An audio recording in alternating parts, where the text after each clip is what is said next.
तो आज की जो वर्सेस बैटल होने वाली है वो क्रेजीनेस की सारी हदें पार करने वाली है। इस वर्सेस बैटल में एक तरफ है 3 मोस्ट पावरफुल सुपर विलन्स जो किसी भी सुपर हीरो को इजीली बीट कर सकते हैं, बट दूसरी तरफ मैंने मोस्ट पावरफुल सुपर हीरोज की एक अलग टीम बनाई है। जिस तरीके से वॉचर ने वो टीम में गार्डियंस ऑफ द मल्टीवर्स बनाया था, वैसे ही मैंने भी यहाँ पर एवेंजर्स लीग बनाई है। सॉरी, सिर्फ मजाक है। तो मैंने यहाँ पर जस्टिस लीग और एवेंजर्स के मोस्ट पावरफुल मेंबर्स को लिया है। तो विलन्स में मैंने लिया है the mad Titan Thanos without Infinity Stones, goddess of death Hela, powerful monster Doomsday.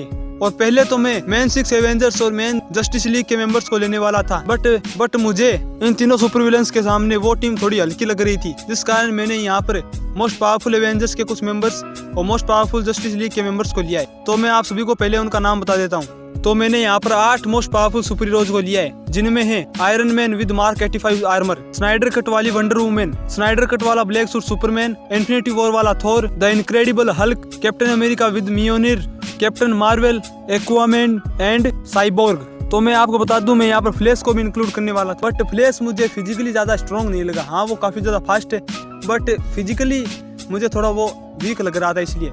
और मैं यहाँ पर विजन को भी इंक्लूड करने वाला था, बट अगर मैं विजन को यहाँ पर इंक्लूड करता तो आप मजाक मत समझना, विजन अकेले ही हेला और थेनोस को बीट करने की पावर रखता है, मजाक नहीं है, इसलिए मैंने विजन को यहाँ पर इंक्लूड नहीं किया है। तो चलिए शुरू करते हैं वीडियो को इन सभी के ओरिजिन्स के साथ। तो पहले बात कर लेते हैं सुपर हीरोज की। साइबोर्ग, तो विक्टर स्टोन यानी कि साइबोर्ग एक हाफ ह्यूमन और हाफ मशीन का हाइब्रिड है, जिस कारण वो साइबोर्ग बन जाता है। तो Victor Stone AKA Cyborg half human और हाफ मशीन है, जो मदर बॉक्स से क्रिएट हुआ है।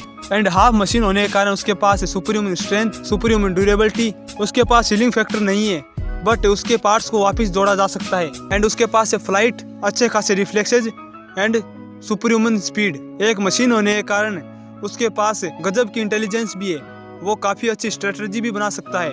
एंड वो इजीली पूरे इंटरनेट को हैक कर सकता है, वो एलियन टेक्नोलॉजी को भी इजीली हैक कर सकता है। हमने देखा था कि उसने मदर बॉक्सेस को भी हैक कर लिया था। तो विक्टर स्टोन भी काफी ज्यादा पावरफुल सुपर हीरो है। अब बात कर लेते हैं कैप्टन अमेरिका की। तो मैंने कैप्टन अमेरिका के एंड गेम वाले वर्जन को लिया है, जहाँ पर उन्होंने थोर के म्योलनिर को लिफ्ट किया था। तो Captain America basically peak human है, जिनके पास peak human strength, peak human durability, peak human stamina, उनके रिफ्लेक्सेज भी अच्छे खासे हैं एंड उनकी स्पीड भी काफी ज्यादा अच्छी है, और उनके पास अच्छा खासा एक्सपीरियंस भी है, वो काफी अच्छी खासी स्ट्रेटजी बना सकते हैं, और वो हैंड टू हैंड कॉम्बैट में भी मास्टर हैं। उनके पास एक वाइब्रेनियम की शील्ड है, उन्होंने MCU में काफी सारे सुपर विलन्स के साथ फाइट की है, और वो काफी सारे वेपन्स को भी चला सकते हैं। बट जब उन्होंने थोर के म्योलनिर को लिफ्ट किया था, तो उनके पास थोर की लाइटनिंग को मैनिपुलेट करने की पावर्स आ गई थी, जिससे वो थेनोस को इजीली म्योलनिर से काफी पावरफुल हिट दे रहा था। तो अब बात कर लेते हैं नेक्स्ट सुपर हीरो एक्वामैन की। तो एक्वामैन भी काफी ज्यादा पावरफुल सुपर हीरो है, और मैंने एक्वामैन को यहाँ पर एक्वामैन मूवी से लिया है,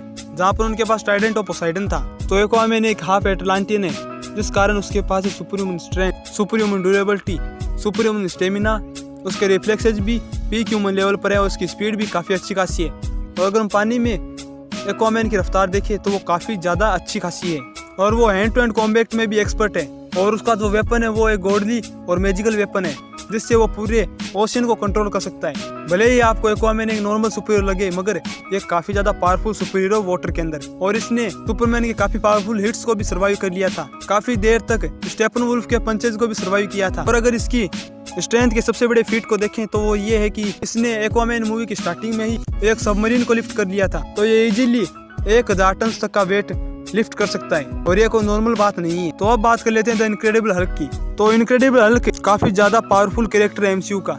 इसके पास जो स्ट्रेंथ है वो भी नेक्स्ट लेवल पर, यानी सुपर ह्यूमन लेवल को भी क्रॉस कर देती है इसकी स्ट्रेंथ। इसके पास एक गजब की ड्यूरेबिलिटी, इसका स्टेमिना भी काफी ज्यादा नेक्स्ट लेवल पर है, और इसके पास है हीलिंग। और ये MCU का ऐसा अकेला सुपर हीरो है जिसके पास रीजनरेशन की कैपेबिलिटी है। इसने अपने पंचेस से एबोमिनेशन के हड्डियां तोड़ दी थी, वुल्फ के दांत चटका दिए थे, और थेनोस को भी काफी पावरफुल पंचेज मारने में सफल रहा था। इसकी ड्यूरेबिलिटी भी काफी ज्यादा हाई है। इसने चित्तौरी आर्मी के काफी पावरफुल अटैक्स को इजीली सर्वाइव कर लिया था। चित्तौरी लिवियाथन को वेपन्स से नॉकआउट कर दिया था, और इसने थोर के काफी पावरफुल लाइटनिंग अटैक्स को भी सर्वाइव किया है विदाउट एनी स्क्रैचेज, और ये लॉन्ग जंप्स भी मार सकता है। तो बात कर लेते हैं वंडर वुमन की। तो वंडर वुमन अमेज़न की प्रिंसेस है, और वो ज़्यूस की संतान है, इस कारण वो एक डेमीगॉड बन जाती है, और उसके पास काफी ज्यादा पावरफुल सुपर पावर्स आ जाती है। और उसके पास है काफी पावरफुल वेपन्स। अगर उसकी फिजिकल पावर्स की बात करें तो उसके पास है सुपर ह्यूमन स्ट्रेंथ, और उसकी स्ट्रेंथ इतनी ज्यादा है कि वो इजीली कार्स एंड टैंक्स को उठा कर फेंक रही थी। वो स्टेपनवुल्फ को काफी अच्छी खासी टक्कर दे रही थी। अगर बात करें उसकी ड्यूरेबिलिटी की तो उसकी ड्यूरेबिलिटी भी काफी ज्यादा हाई है। उसने स्टेपनवुल्फ के अटैक्स को इजीली सर्वाइव कर लिया था। एरिस के पावरफुल ब्लोज को भी इजीली सर्वाइव कर लिया था। डूम्सडे के अटैक्स को तो वो इजीली हंसते हंसते सह रही थी, और सुपरमैन के पावरफुल पंचेज को भी सर्वाइव कर लिया था। उसके पास से काफी गजब का स्टेमिना, उसके रिफ्लेक्सेस भी अच्छे खासे, जिससे उसने इजीली बुलेट्स को डॉच कर लिया था। उसके पास जो वेपन्स है वो गॉडली और मैजिकल वेपन्स है।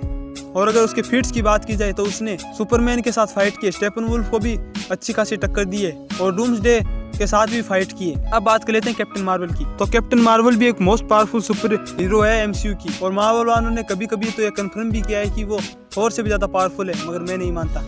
तो कैप्टन मार्वल को उसकी पावर मिली है टेसरेक्ट से, और उसके पास सुपर ह्यूमन स्ट्रेंथ। उसने इजीली करी की बड़ी बड़ी शिप्स को इजीली डिस्ट्रॉय कर दिया था। थेनोस के स्पेसशिप को इजीली कागज की तरफ फाड़ दिया था, और थेनोस की भी काफी बराबरी की टक्कर दे रही थी। उसके पास सुपर ह्यूमन ड्यूरेबिलिटी, उसे चोट नहीं पहुंचाया जा सकता, और हमने अभी तक एमसीयू में कभी भी ऐसा नहीं देखा है कि उसे बिल्कुल भी चोट लगी हो। और वो एनर्जी को भी एब्जॉर्ब कर सकती है, जिससे उसकी ड्यूरेबिलिटी और स्ट्रेंथ भी बढ़ जाती है। उसके पास एक गजब का स्टेमिना, उसके पास हीलिंग फैक्टर भी है, और वो फ्लाई भी कर सकती है, और स्पेस में तो वो लाइट की स्पीड से भी फ्लाई कर सकती है। तो अब बात कर लेते हैं स्नाइडर कट वाले सुपरमैन की।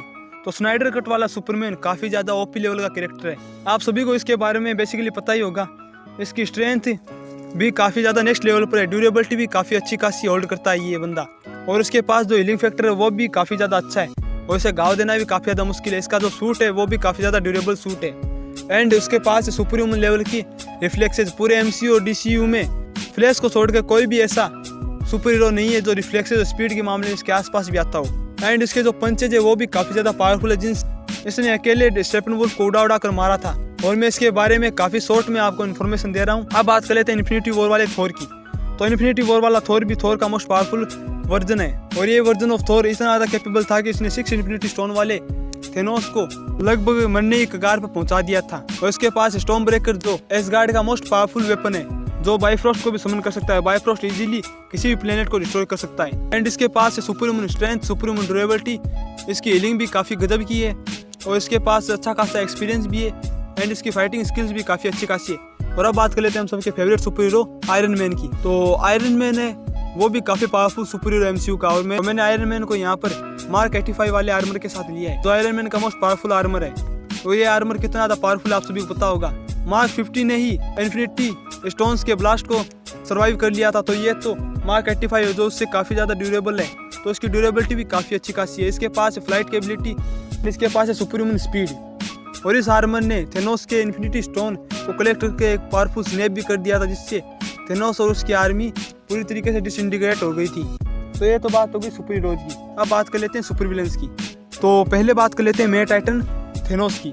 तो मे टाइटन थेनोस एमसीयू का मोस्ट पावरफुल सुपर विलन है, जिसने लगभग एमसीयू के सारे बड़े बड़े सुपर हीरोज को बीट कर दिया था, और मैं यहाँ पर विदाउट इन्फिनिटी स्टोन वाले थेनोस को ले रहा हूँ। थेनोस के पास से सुपर ह्यूमन स्ट्रेंथ, जिससे उसने हल्क और आयरन मैन इन सभी को बीट कर दिया था। उसके पास है सुपर ह्यूमन ड्यूरेबिलिटी, उसकी ड्यूरेबिलिटी कितनी ज्यादा हाई है आप सभी को पता ही होगा।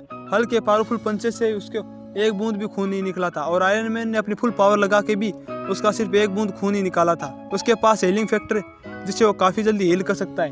उसके पास 1000 सालों का एक्सपीरियंस, और Thanos hand to hand combat में भी एक्सपर्ट है। उसके पास है डबल एज स्वॉर्ड, जो किसी भी चीज को इजीली कट कर सकती है, इंक्लूडिंग वाइब्रेनियम। उसके पास है पावरफुल आर्मर भी है, और वो काफी ज्यादा इंटेलिजेंट कैरेक्टर है एमसीयू में। तो बात कर लेते हैं गॉडेस ऑफ डेथ हेला की। तो हेला एमसीयू की मोस्ट स्ट्रॉन्गेस्ट सुपर विलन्स में से एक है। उसने अर्थ पर रहते हुए थोर के हैमर को सिर्फ एक हाथ से एक झटके में ही तोड़ दिया था, जो काफी ज्यादा ओपी लेवल की फीट है। और आप सभी को पता ही होगा कि म्योनली कितना ज्यादा ड्यूरेबल है। अब मैं आपको इसके बारे में ज्यादा एक्सप्लेन नहीं करूंगा। उसके पास है सुपर ह्यूमन लेवल की स्ट्रेंथ, सुपर ह्यूमन लेवल की ड्यूरेबिलिटी। पूरी मूवी में उसे काफी कम बार ही कट्स और घाव लगे थे, और उसके पास जो हीलिंग फैक्टर वो भी काफी ज्यादा ओपी है। उसको जब भी घाव लगता है तो पता भी नहीं चलता है कि वो कब हील हो जाता है। एंड उसके स्पीड एंड रिफ्लेक्सेस भी अच्छे खासे हैं, और वो अपने हाथों से बड़े बड़े नेक्रो स्वॉर्ड्स को भी फायर कर सकती है, जो इजीली थोर जैसे एसगार्डियन गॉड की स्किन भी इजीली चीर सकती है। और उसने थोर को मल्टीपल टाइम्स पर बीट किया है, थोर की लाइटनिंग का भी उस पर काफी कम असर होता है। तो इस गार्ड तो उसका पावर सोर्स है, तो इस गार्ड पर उसे बीट करना नियरली इम्पॉसिबल सा है। अगर उसे मारना है तो इस गार्ड को भी डिस्ट्रॉय करना पड़ेगा। और अब बात कर लेते हैं मोस्ट पावरफुल मॉन्स्टर्स में से एक डूम्सडे की। तो डूम्सडे को बनाया था लेक्स लुथर ने एक क्रिप्टोनियन जनरल जोड की बॉडी से। तो कितना ज्यादा पावरफुल आप सभी को पता ही होगा। इसने सुपरमैन और वंडर वुमन को एक साथ पहल दिया था और ये एक फाइट में धीरे धीरे इवॉल्व भी होता था, जिस कारण इसका साइज भी मैसिव होता था। और इस फाइट में इसका जो एक एडवांटेज है वो साइज का भी होने वाला है। और इस पर जो भी एनर्जी बेस्ड अटैक होते हैं उसे भी एब्जॉर्व करके ये और भी ज़्यादा पावरफुल बनता जाएगा। अगर इसे कमज़ोर करना है तो इस पर मैजिकली और गॉडली वेपन्स का उपयोग करना होगा, और अगर इसे मारना है तो इसे क्रिप्टोनाइट से ही मारा जा सकता है। अगर बात करें इसकी फिजिकल एबिलिटीज़ की तो इसके पास सुप्रीम स्ट्रेंथ, इसकी स्ट्रेंथ का कोई जवाब नहीं। इसकी स्ट्रेंथ अनमेजरेबल है।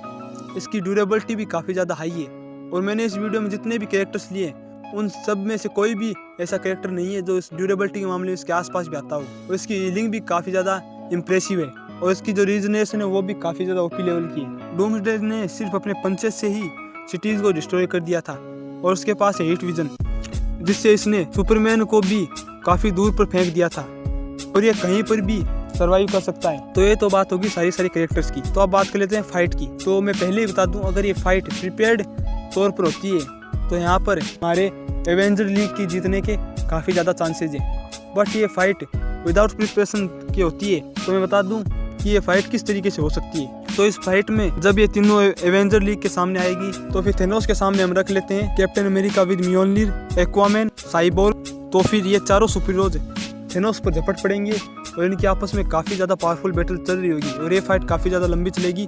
तो इसका रिजल्ट हमें जल्दी नहीं मिलेगा। तो जहाँ तक मुझे लगता है इनके पास जीतने 50% चांस है। बट हम पहले आगे की फाइट्स को देख लेते हैं। तो गॉडेस ऑफ डेथ हेला के सामने जाएंगे हमारे God of thunder Thor, infinity war वाले, वंडर वुमन और आयरन मैन। आप लोग सोचोगे आयरन मैन को मैंने हेला के सामने क्यों रखा है, क्योंकि आयरन मैन का जो मार्केट वाला सूट है ना वो काफ़ी ज़्यादा ड्यूरेबल सूट है। हाँ बेशक हेला के पास नेक्रो स्वॉर्ड्स हैं, बट मुझे जहाँ तक लगता है नेक्रो स्वॉर्ड्स आयरन मैन के सूट को काफ़ी कम डैमेज दे पाएंगे, क्योंकि उसने पावर स्टोन के ब्लास्ट को इजीली सर्वाइव कर लिया था। इस कारण मैंने हेला के सामने इसको रखा है। तो ये वाली बैटल भी काफ़ी ज़्यादा लंबी चलेगी। और आप लोग सोचोगे कि मैंने वंडर वुमन को इसके सामने क्यों रखा है, तो वंडर वुमन के रिफ्लेक्स अच्छे खासे हैं। नेक्रो स्वॉर्ड से बचने के लिए उसके पास उसकी शील्ड है और उसके पास जो ब्रेसलेट्स हैं उससे भी वो काफ़ी अच्छा खासा डैमेज दे सकती है हेला को। और यहाँ पर थोर इन्फिनिटी वॉर वाला है, तो वैसे तो रैग्नारोक में उससे पिट गया हूँ, बट जो इन्फिनिटी वॉर वाला थोर है ना वो अच्छा खासा डैमेज दे पाएगा हेला को। और ये फाइट भी काफ़ी ज़्यादा लंबी चलेगी।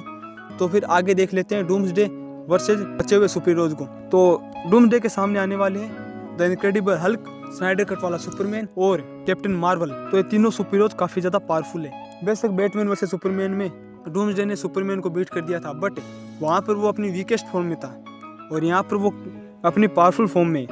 तो जहाँ तक मुझे लगता है सुपरमैन भी उसे काफ़ी अच्छा खासा डैमेज दे पाएगा और यहाँ पर हमारे पास इनक्रेडिबल हल्क है और वो भी उसे अच्छा खासा डैमेज दे सकता है। और कैप्टन मार्वल है, अगर वो अपने एनर्जी बेस्ड अटैक नहीं करेगी तो अपनी स्ट्रेंथ एंड ड्यूरेबिलिटी से कुछ हद तक डूम्सडे को अच्छी खासी टक्कर दे सकते हैं। और तीनों सुपर मिल के डूम्सडे को अच्छी खासी टक्कर दे सकते हैं, बट इसे बीट नहीं कर सकते क्योंकि इसे मारने के लिए क्रिप्टोनाइट की जरूरत है। बट ये तीनों सुपर हीरोज इतने ज़्यादा कैपेबल तो है ही कि डूम्सडे को काफ़ी देर तक अच्छी खासी टक्कर दे सके और अपने साथ उलझाए रखे। तो ये तीनों तरफ फाइट्स चलती रहेंगी, बट इसमें जहाँ तक मुझे लगता है सबसे पहले नॉकआउट होगी गॉडेस ऑफ डेथ हेला। क्योंकि बेशक हेला काफ़ी ज़्यादा पावरफुल है और उसे मारा नहीं जा सकता जब तक इस गार्ड को डिस्ट्रॉय नहीं कर दे, बट अर्थ पर वो अपना फुल पोटेंशियल यूज नहीं कर पाएगी, जिस कारण थोर, वंडर वुमन और आयरन मैन ये तीनों उसे नॉकआउट तो कर ही सकते हैं। और यहाँ पर जो तीनों सुपर हीरोज हैं वो भी काफ़ी ज़्यादा पावरफुल हैं। तो जहाँ तक मुझे लगता है ये तीनों मिल के हेला को कम से कम बीट तो कर ही देंगे। उसके बाद ये तीनों जाएंगे थेनोस को हराने के लिए, जहाँ पर एक्वामैन, साइबोर्ग और कैप्टन अमेरिका थेनोस के साथ लड़ रहे होंगे। वो बेशक थेनोस को काफ़ी अच्छा खासा डैमेज नहीं दे पाएंगे, लेकिन उसे अपने साथ फाइट में उलझा कर रखेंगे। और जब थोर, वंडर वुमन और आयरन मैन इस फाइट में इंक्लूड होंगे तो फिर थेनोस की तो बैंड बज जाएगी और मुझे नहीं लगता है थेनोस अब इनके सामने सर्वाइव कर पाएगा। और अब सारे सुपर हीरोज मिल के जाएंगे डूम्सडे के सामने। बेशक सुपरमैन, इनक्रेडिबल हल्क और कैप्टन मार्वल उसे अच्छा खासा डैमेज न दे पाए, बट सारे सुपर हीरोज मिलके अगर डूम्सडे पर अटैक करेंगे ना तो फिर डूम्सडे की तो काफ़ी गंदी तरीके से बजने वाली है। क्योंकि डूम्सडे बेशक काफ़ी ज़्यादा ओपी हो, बट ये सारे सुपर हीरोज उस पर मिल के अटैक करेंगे तो डूम्सडे अगर एक सुपर अटैक करेगा तो पीछे से उसके ऊपर 10-10 पंचेस पड़ रहे होंगे जिन्हें डूम्सडे सर्वाइव नहीं कर पाएगा। तो यहाँ पर हमारे सुपर हीरोज यानी कि एवेंजर लीग जीत चुकी है। और यहाँ पर देखा जाए तो सुपर विलेंस भी काफ़ी ज़्यादा पावरफुल थे, बट सुपर हीरोज की जो टीम है वो काफ़ी ज़्यादा पावरफुल है as compare to supervillains. तो आपको आज की ये बैटल कैसी लगी? अगर अच्छी लगी हो तो चैनल को सब्सक्राइब कर दो, वीडियो को लाइक कर दो, और अगर मैंने कोई पॉइंट मिस कर दिया हो तो कमेंट में प्लीज़ मुझे सजेस्ट करो। तो फिर टाटा बाय बाय, मिलते हैं नेक्स्ट वीडियो में।